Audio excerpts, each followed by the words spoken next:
الشيطان الرجيم بسم الله الرحمن الرحيم يا أيها الذين آمنوا كتب عليكم الصيام كما كتب على الذين من قبلكم لعلكم تتقون أياما معدودات فمن كان منكم مريضا أو على سفر فعدة من أيام أخرى وعلى الذين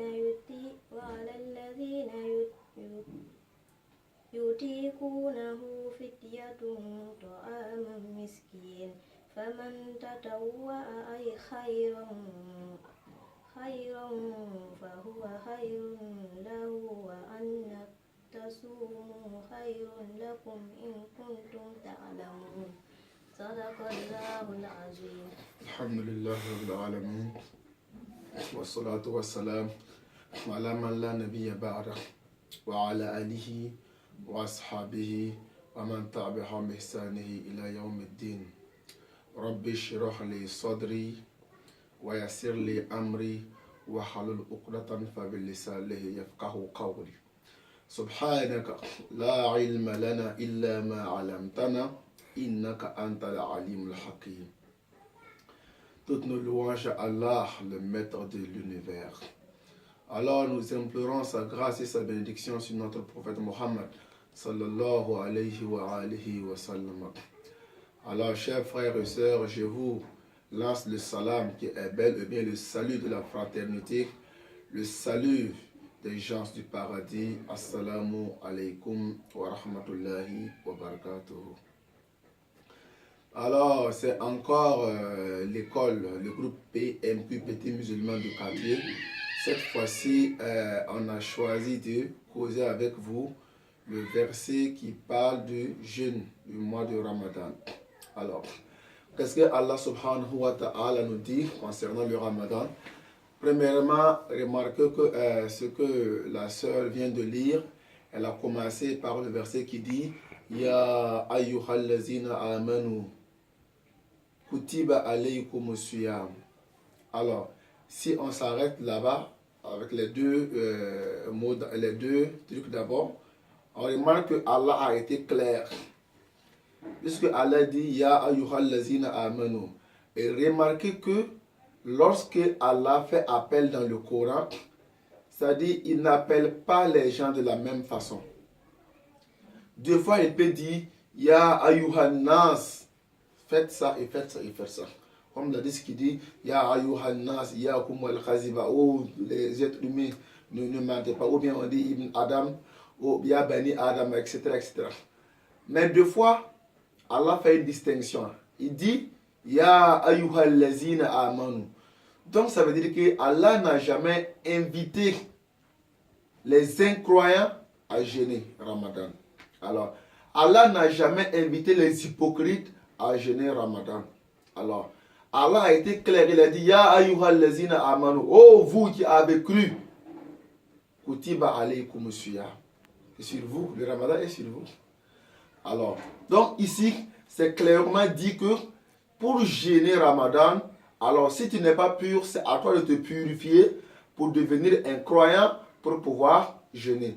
Alors les croyants aussi sont ceux-là qui disent Sami'ina wa ata'ana, nous avons attendu et nous avons obéi. Nous allons obéir. C'est ceux-là qu'on appelle les croyants. Donc il ne suffit pas de porter le nom Ahmad, le nom Salam, le nom les noms musulmans, etc. Voilà, pour dire que Ramadan est venu pour nous. Là, voilà, c'est pas comme ça. Ramadan est trop grand, trop précieux pour venir comme ça dans la main de n'importe qui. Alors, pour ceux-là qui voient, parce que quand on n'est pas honnête, la première personne même à savoir qu'on n'est pas honnête, c'est toi-même. Si tu n'es pas honnête, tu sais que tu n'es pas honnête. Alors, si tu n'es pas honnête, pourtant que tu as entendu que les mérites du Ramadan sont tellement larges, alors c'est à toi de te rabaisser, de laisser tomber tout ce que tu fais, alors pour devenir croyant, pour pouvoir jeûner Ramadan. Maintenant, Ramadan, là, on ne le gêne pas n'importe comment, on ne le gêne pas comme on veut, voilà. Il y a des principes. Alors, remarquez que Allah subhanahu wa ta'ala, un peu devant, dans la même sourate, Allah nous dit Il dit Summa atimu siyamu ila layl. C'est là qu'il y a vraiment le problème. Et la plupart des gens, comme la plupart des gens font ça, si toi tu viens aujourd'hui, tu dis que c'est pas comme ça, on te regarde autrement. Mais la vérité reste la vérité. Qu'on veut ou pas, on ne peut pas mettre la vérité en arrière. Jamais. Donc on peut tourner, voir plusieurs mensonges. Mais par finir, on va revenir à la vérité. Allah a dit, et observez le jeûne jusqu'à la tombée de la nuit. Alors, mais remarquez comment nous on rentre chez nous. Lorsque le muezzin dit Allahu Akbar, deux fois on voit même les rayons du soleil. Mais on se lève, on dit que voilà, le muezzin a appelé. Comme si le muezzin n'était pas un homme comme nous. Ou bien on dit que la météo a donné des heures, voilà, etc. Mais la météo ne peut pas se comparer au Coran. Le Coran dit Summa atimu siyamu ila layl. Et c'est clairement décrit. Layl, quand on parle de layl, c'est la nuit. Même quand on prend la sourate layl ou layl isayak chassé, c'est toujours on parle de la nuit. Alors, on ne peut pas parler de la nuit pendant qu'on voit les rayons du soleil. Alors, mais maintenant, pourquoi les gens se pressent pour rompre?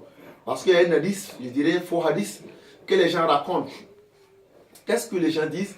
Ils disent que celui-là qui ne rompt pas vite, Satan va rompre avant lui. Ça fait rire. Quel Satan? Est-ce que Satan gêne? Nous, on gêne parce que Dieu nous a recommandé de gêner. Mais Satan gêne pour qui? Qui a dit à Satan de gêner? Dieu a été clair en disant Ya ayyuhal lazina amanu. Tout le monde sait que Satan ne fait pas partie des croyants. Dieu ne l'a pas invité à gêner. Et même si Dieu l'avait invité, il s'est rébellé. Pourquoi dire que si on ne rompt pas vite, Satan va rompre avec nous? D'où vient cela? Alors, et si vous remarquez encore, ça dit quand on parle de jeûne, ça ne veut pas dire que c'est lorsqu'on rompt qu'on n'est plus dans le jeûne. C'est pas ça. Le jeûne là, c'est un temps. C'est un temps donné. Alors, si le temps là arrive, que tu as mangé ou pas, alors tu n'es plus dans le jeûne. Prenons par exemple, si on vous dit qu'il y a couvre-feu. Voilà, couvre-feu de 6h du matin, de 18h à 6h du matin. Si tu rentres chez toi à 18h, tu ne dois plus sortir jusqu'à 6h du matin. Alors toi, tu arrives à 7h du matin avant de sortir.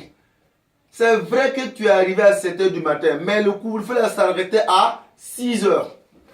Donc, au moment que si ça dit, au moment quand c'est-à-dire l'alarme va sonner 6h là, que tu sors ou pas, en tout cas, tu n'es plus en couvre-feu. Pareil pour le jeûne. Si l'heure de la rupture arrive, que tu as mangé ou pas, tu n'es plus en jeûne. Donc, il ne faut pas dire que Satan va rompre avant nous. Satan n'a pas gêné, Satan ne gêne pas, et Satan ne va pas gêner demain aussi. Donc, on gêne pour Dieu, pas pour quelqu'un. Et ce n'est pas la peine de suivre les gens. Parce que si c'était un indice qui dit d'observer les jeûnes jusqu'à la tombée de la nuit, alors on peut comprendre qu'il y a des faux indices et des vrais indices. Voilà, on ne sait pas comment faire la différence. Mais ici, c'est clair.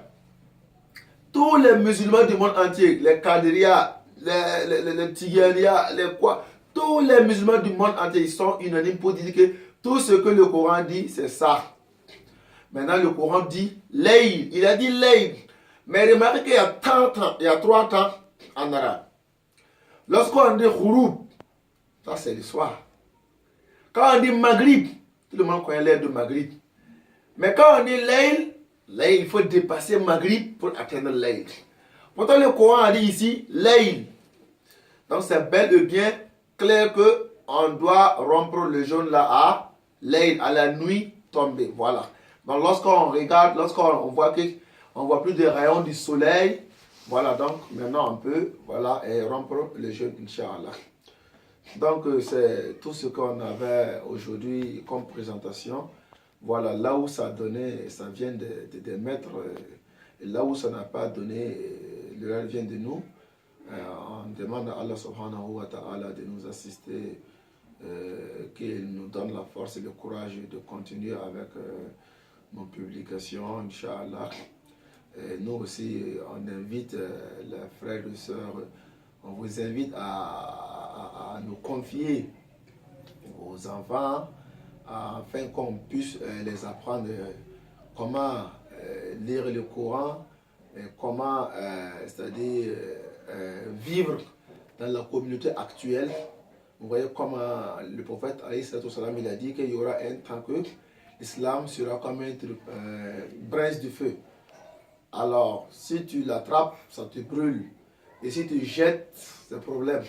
Alors, donc personne ne peut nier, on est à cette époque comme ça. Qu'Allah nous assiste davantage. Toutes nos salutations au guide du PMQ, Cheikh Imam Dira Suleiman. Assalamu alaikum wa rahmatullahi wa barakatuh.